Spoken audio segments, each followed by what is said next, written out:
સુરતમાં લક્ઝરી બસના ડ્રાઈવરે મહિલા સાથે દુષ્કર્મ આચર્યું. સુરતમાં ખાનગી લક્ઝરી બસના ડ્રાઈવરે મહિલા સાથે દુષ્કર્મ કર્યાની ફરિયાદ નોંધાઈ છે, જેમાં પરબત પાટિયા 33 વર્ષની મહિલા દુષ્કર્મનો ભોગ બની છે, જેને લઈને ફરિયાદ નોંધવામાં આવી છે. 7 વર્ષના પુત્ર સાથે લાઠી ગામથી મારુતિનંદન ટ્રાવેલ્સ બસમાં મહિલા સુરત પરત ફરી રહી હતી, ત્યારે ચાલુ બસે મહિલા સાથે 3 કલાકમાં 2 વખત ડ્રાઈવર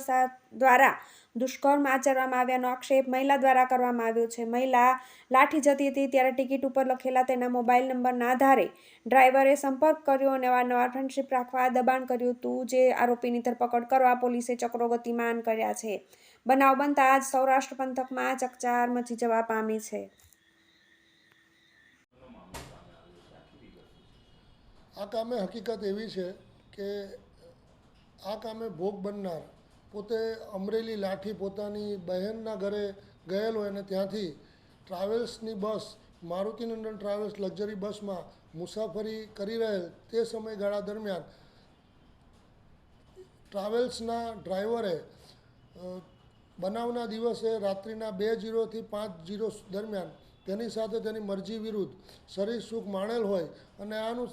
અન્વયે જો તું કોઈને હકીકત જણાવીશ તો હું તને જાનથી મારી નાખીશ તેવી ધમકી આપેલ હોય, જે અનુસંધાને ભોગ બનનારે અત્રે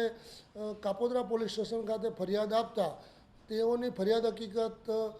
લઈ અને હાલ આ ગુનાની તપાસ second point Shri M.R. Solanki Kapodra police station નાઓ કરી રહેલ છે.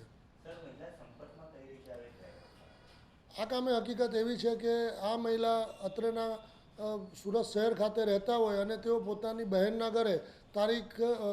14/9/2024ના રોજ ગયેલ હોય અને પરત જ્યારે ગયેલ ત્યારે આ ડ્રાઈવર સાથે સંપર્કમાં આવેલા અને મોબાઈલ નંબરથી કંઈક વાતચીત કરવા માટે ડ્રાઈવર તેઓને દબાણ કરતો હતો તેવી હકીકત તેઓએ